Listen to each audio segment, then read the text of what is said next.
Bem-vindos ao canal Sejam Santos, onde vamos explorar a vida e as obras dos santos mais inspiradores da história da Igreja Católica. Nós vamos compartilhar suas histórias, seus ensinamentos e seus exemplos de virtudes, esperando que possam nos inspirar a viver de acordo com os ensinamentos de Cristo. Então, se você quer aprender mais sobre esses santos e descobrir como suas vidas podem ser caminhos que nos levam a Jesus Cristo para nós hoje, inscreva-se no nosso canal e deixe o seu like. Inscreva-se hoje mesmo, divulgue nosso canal a seus amigos e comunidades e nos ajude o nosso canal para que possamos alcançar mais pessoas na divulgação a conhecer mais a vida dos santos. Onde a santidade é uma jornada diária. Faça parte dessa comunidade de busca pela santidade.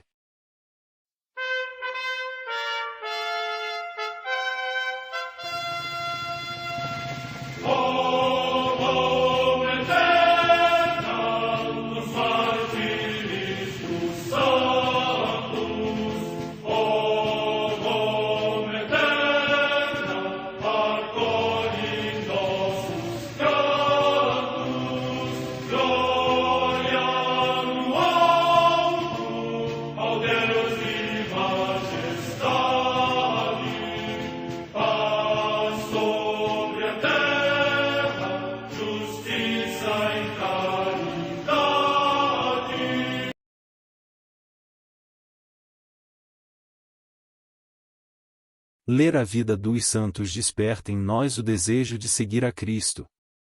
Através de suas vidas podemos aprender as virtudes, a sabedoria e o amor de Deus. Cada santo nos oferece um modelo de vida a ser imitado, como diz São Paulo na carta aos Hebreus, capítulo 12, versículo 1. Estamos rodeados por uma nuvem de testemunhas. A Igreja foi fundada por nosso Senhor Jesus Cristo não apenas como uma instituição, mas uma autêntica família. Os santos mártires, confessores, doutores, as virgens, os santos pastores e todos os demais santos são realmente nossos irmãos que nos precederam no caminho da fé e já estão no céu, para onde também iremos nós, pela graça de Deus. Portanto, sede santos, assim como o vosso Pai Celeste é santo. Mateus capítulo 5, versículo 48. Hoje, dia 13 de agosto, celebra a Igreja a vida dessa grande santa, Dulce dos pobres. A Santa Madre Igreja celebra também nesse dia os santos. Santos mártires Ponciano, Papa, e Hipólito, presbítero, que foram deportados juntamente para a Sardenha, onde cumpriram a mesma pena da condenação e, ao que parece, ao mesmo tempo alcançaram a mesma coroa de glória. Os seus corpos foram sepultados em Roma, Ponciano no cemitério da Via Tiburtina, Hipólito no cemitério de Calixto. Morte no ano 236. Em Imola, na Flamínia, hoje na Emília-Romanha, região da Itália, São Cassiano, mártir, que, por ter recusado sacrificar aos ídolos, foi condenado e entregue às crianças de quem tinha sido professor, para que o torturassem com os estiletes usados para escrever, tornando a pena do martírio tanto mais dolorosa quanto menos pesada era a mão que o feria. Morte no ano 300. Em Lyon, na Gália, atualmente na França, Santo Antíoco, bispo, que, ainda na situação de presbítero, fez uma longa viagem para visitar o seu antigo bispo São Justo, que então vivia num ermo do Egito. Morte no ano 500. Em Poitiers, na Aquitânia, também na atual França, Santa Radegunda, rainha dos francos, que, vivendo ainda Clotário, seu esposo, recebeu o sagrado véu e entrou no mosteiro da Santa Cruz de Poitiers, que ela própria tinha feito construir, sob a regra de São Cesário de Arles. Morte no ano 587. Em Esquemares, na região de Lazica, situada na Cordilheira do Cáucaso, o passamento de São Máximo Confessor, abade de Crisópolis, perto de Constantinopla, insigne pela sua doutrina e zelo pela verdade católica, que, por ter enfrentado corajosamente a heresia dos monotelistas, foi condenado pelo imperador herético Constante à mutilação da sua mão direita e, juntamente com dois dos seus discípulos, Anastásio monge e Anastásio apocrisário, depois de suportar um atroz cativeiro e muitas sevícias, foi desterrado para o território da Lazica, onde entregou o espírito a Deus. Morte no ano 662. Em Fritzlar, no território do Hesse, na Austrásia, hoje na Alemanha, São Vigberto, presbítero e abade, a quem São Bonifácio confiou o cuidado do mosteiro deste lugar. Morte no ano 739. No mosteiro de Altenberg, no território de Wetzlar, também na Alemanha, a beata Gertrudes, abadesa da ordem premonstratense, que, ainda criança, foi oferecida a Deus neste lugar por sua mãe, Santa Isabel, rainha da Hungria. Morte no ano 1297.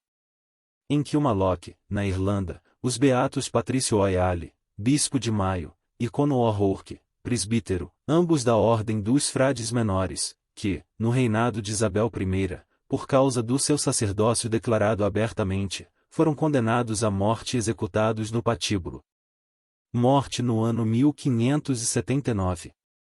Em Warwick, na Inglaterra, o beato Guilherme Freeman, presbítero e mártir, que, também condenado à morte no mesmo reinado de Isabel I apenas por ser sacerdote católico, diante do patíbulo começou a cantar o Te Deum e se dirigiu corajosamente para o suplício do martírio. Morte no ano 1595. Em Roma, São João Berchan, religioso da Companhia de Jesus, que, muito admirado por todos em virtude da sua sincera piedade, verdadeira caridade e constante bom humor, depois de uma breve enfermidade foi ao encontro da morte com a mesma alegria. Morte no ano 1621. Em Viena, na Áustria, o beato Marcos de Aviano, Carlos Domingos Cristófori, presbítero da Ordem dos Frades Menores Capuchinhos, eminente pregador da Palavra de Deus, que se dedicou sempre ao cuidado dos pobres e dos enfermos, incitando especialmente os poderosos do mundo, para que buscassem acima de tudo a fé e a paz. Morte no ano 1699. Num barco-prisão ancorado ao largo de Rochefort, na França, o beato Pedro Gabilhalde, presbítero e mártir, que, detido durante a Revolução Francesa por causa do seu sacerdócio, pereceu de inanição e enfermidade. Morte no ano 1794. Em Salgues, povoação próxima de Le Puy-en-Velay, também na França, São Benildo, Pedro Romanson, da Congregação dos Irmãos das Escolas Cristãs, que dedicou a sua vida à formação da juventude. Morte no ano 1862. Em Barbastro, próximo de Huesca, cidade de Aragão, na Espanha, os beatos Secundino Maria Ortega Garcia, presbítero, e 19 companheiros mártires, religiosos da Congregação dos Missionários Filhos do Imaculado Coração de Maria, que, na violenta perseguição contra a Igreja, foram mortos em ódio à vida religiosa. Estes são os seus nomes: Antonino Calvo Calvo, Antônio Maria Dalmau Rosich, João Echarri-Vick, Pedro Garcia Bernal, Hilário Maria Lorente Martim, Salvador Pigem Serra, leitores: Xavier Luiz Bandrés Jimenez, José Brengária Pujol, Tomás Capdila Miró, Estevão Casadeval Puy, Eusébio Codina Milá, João Codinás Tuneu, Raimundo Novick Rabiona, José Maria Ormo Seró, Teodoro Ruiz de Larrinaga Garcia, João Sanches Munarres, Manuel Torres Sais, Manuel Buil Lalueza, Afonso Miquel Garriga. Religiosos. Morte no ano 1936. Em Almazora, povoação da província de Castellón, também na Espanha, o beato João Agramunt, presbítero da Ordem dos Clérigos Regrantes das Escolas Pias e mártir na mesma perseguição. Morte no ano 1936. Em Albocácer, também na província de Castellón, o beato Modesto Garcia Mártir, presbítero da Ordem dos Frades Menores Capuchinhos e mártir, que, na perseguição contra a Igreja, consumou seu compromisso pela fé evangélica com o martírio. Morte no ano 1936. Em Barcelona, também na Espanha, o beato José Bonete Nadal, presbítero da Sociedade Salesiana e mártir, que, durante a mesma perseguição, consumou gloriosamente o seu combate pela fé. Morte no ano 1936. Em Revoltes de Torrent, localidade da província de Girona, também na Espanha, os beatos Francisco Alfredo, Francisco Malo Sanches e Hilarião Eugênio, Teogênio Cuesta Padierna, religiosos da Congregação dos Irmãos das Escolas Cristãs e Mártires, que, na cruel perseguição religiosa, alcançou a palma do martírio por Cristo e pela Igreja. Morte no ano 1936. Em Madrid, também na Espanha, os beatos Inocêncio Garcia Dias e Reginaldo Hernandes Ramírez, presbíteros da Ordem dos Pregadores e Mártires, que, na mesma perseguição contra a fé cristã, recebeu a coroa de glória por dar testemunho de Cristo. Morte no ano 1936. Em Salais de Palardes, perto de Lérida, também na Espanha, os beatos José Tapia e Silva e 6 companheiros e 2 presbíteros da Diocese de Urgel e mártires, que, durante a mesma perseguição religiosa, foi ao encontro de Cristo na glória celeste. São estes os seus nomes: Francisco Castells Brenui, José Buer Foix, Pascoal Araguaz Guardia, Pedro Martret Moles, Silvestre Arnal Pasquet e José João Perot João Martí. Morte no ano 1936.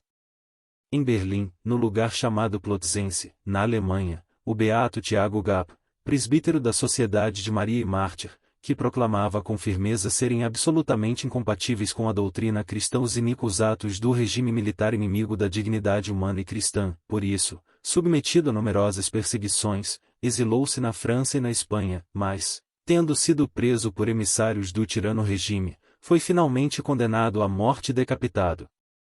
Morte no ano 1943. Vida de Santa Dulce dos Pobres. Irmã Dulce morreu em 13 de março de 1992, pouco tempo antes de completar 78 anos. A fragilidade com que viveu os últimos 30 anos da sua vida, com a saúde abalada seriamente, tinha 70% da capacidade respiratória comprometida, não impediu que ela construísse e mantivesse uma das maiores e mais respeitadas instituições filantrópicas do país, batendo de porta em porta pelas ruas de Salvador, nos mercados, feiras livres ou nos gabinetes de governadores, prefeitos, secretários, presidentes da República, sempre com a determinação de quem fez da própria vida um instrumento vivo da fé. Segunda filha do dentista Augusto Lopes Pontes, professor da Faculdade de Odontologia, e de Dulce Maria de Souza Brito Lopes Pontes, ao nascer em 26 de maio de 1914 em Salvador, irmã Dulce recebeu o nome de Maria Rita de Souza Brito Lopes Pontes. O bebê veio ao mundo na rua São José de Baixo, 36, no bairro do Barbalho, na freguesia de Santo Antônio além do Carmo. A menina Maria Rita foi uma criança cheia de alegria, adorava brincar de boneca, empinar a raia e tinha especial predileção pelo futebol, era torcedora do Esporte Clube Ipiranga, time formado pela classe trabalhadora e excluídos sociais que foi o primeiro a romper com o perfil elitista do esporte baiano no início do século XX. Aos 7 anos, em 1921, perde sua mãe Dulce, que tinha apenas 26 anos. No ano seguinte, junto com seus irmãos Augusto e Dulce, da querida Dulcinha, faz a primeira comunhão, na igreja de Santo Antônio além do Carmo. A sua vocação para trabalhar em benefício da população carente teve a influência direta da família, uma herança do pai que ela levou adiante, com o apoio decisivo da irmã, Dulcinha.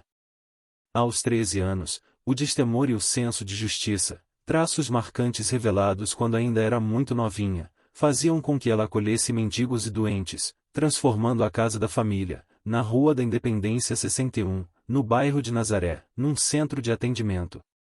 É nessa época, em que sua casa ficou conhecida como a Portaria de São Francisco, tal o número de carentes que se aglomeravam à porta, que ela manifesta pela primeira vez o desejo de se dedicar à vida religiosa, após visitar com uma tia áreas onde habitavam pessoas pobres.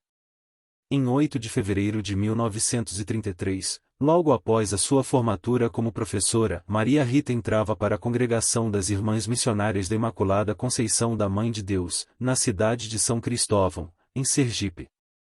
Pouco mais de um ano depois, em 15 de agosto de 1934, era ordenada freira, aos 20 anos de idade, recebendo o nome de Irmã Dulce, em homenagem à sua mãe. A primeira missão de Irmã Dulce como freira foi ensinar em um colégio mantido pela sua congregação no bairro da Massaranduba, na Cidade Baixa, em Salvador. Mas, o seu pensamento estava voltado para o trabalho com os pobres.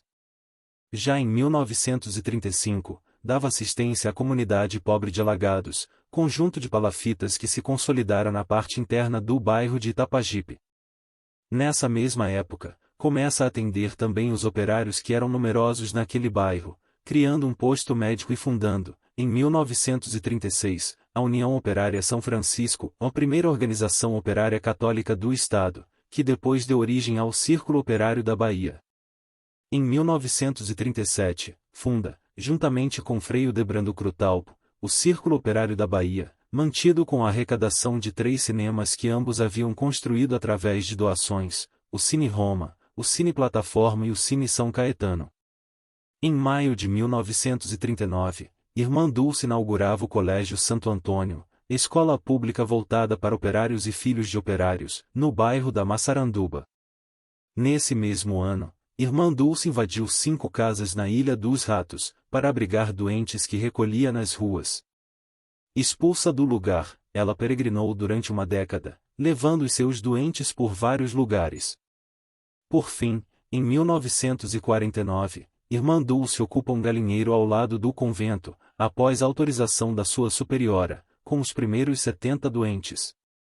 A iniciativa deu origem à tradição propagada há décadas pelo povo baiano de que a freira construiu o maior hospital da Bahia a partir de um simples galinheiro. Já em 1959, é instalada oficialmente a Associação Obras Sociais Irmã Dulce. No ano seguinte é inaugurado o Albergue Santo Antônio. O incentivo para construir a sua obra, Irmã Dulce teve do povo baiano, de brasileiros dos diversos estados e de personalidades internacionais. Em 1988, ela foi indicada pelo então presidente da República, José Sarney, com o apoio da Rainha Sílvia, da Suécia, para o Prêmio Nobel da Paz. 8 anos antes, no dia 7 de julho de 1980, Irmã Dulce ouviu do Papa João Paulo II, na sua primeira visita ao país, o incentivo para prosseguir com a sua obra. Os dois voltariam a se encontrar em 20 de outubro de 1991, na segunda visita do Sumo Pontífice ao Brasil. João Paulo II fez questão de quebrar o rigor da sua agenda e foi ao convento Santo Antônio visitar Irmã Dulce, já bastante debilitada, no seu leito de enferma. 5 meses depois da visita do Papa, os baianos chorariam a morte do Anjo Bom. No velório, na igreja de Nossa Senhora da Conceição da Praia, políticos, empresários, artistas, se misturavam à dor das milhares de pessoas simples, anônimas. Muitas delas, identificadas com o que poderíamos chamar do último nível da escala social, justamente para quem Irmã Dulce dedicou a sua obra. Foi canonizada pelo Papa Francisco em 13 de outubro de 2019. Oremos. Ó Mãe dos pobres, cuidai do povo brasileiro e olhai com mais atenção aos excluídos, assim como fizestes em toda a tua vida. Do mesmo modo, ensina-nos a viver sem indiferença para estes pequeninos. Por Cristo nosso Senhor. Amém. Santa Dulce, rogai por nós.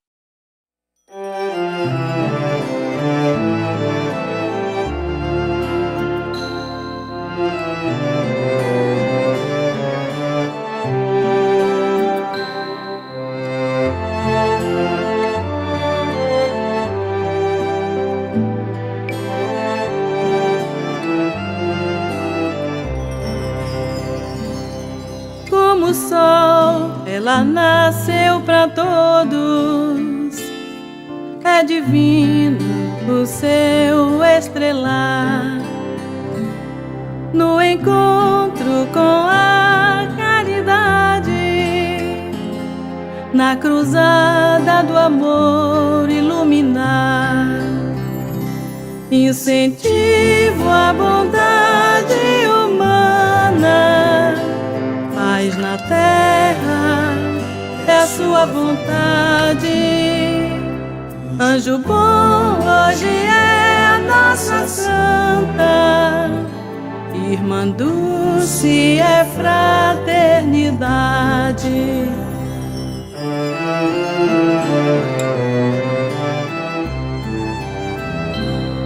Asilados, criança em apuros, conseguiram sua proteção. É mantido o porto seguro que emana do seu coração. Incentivo a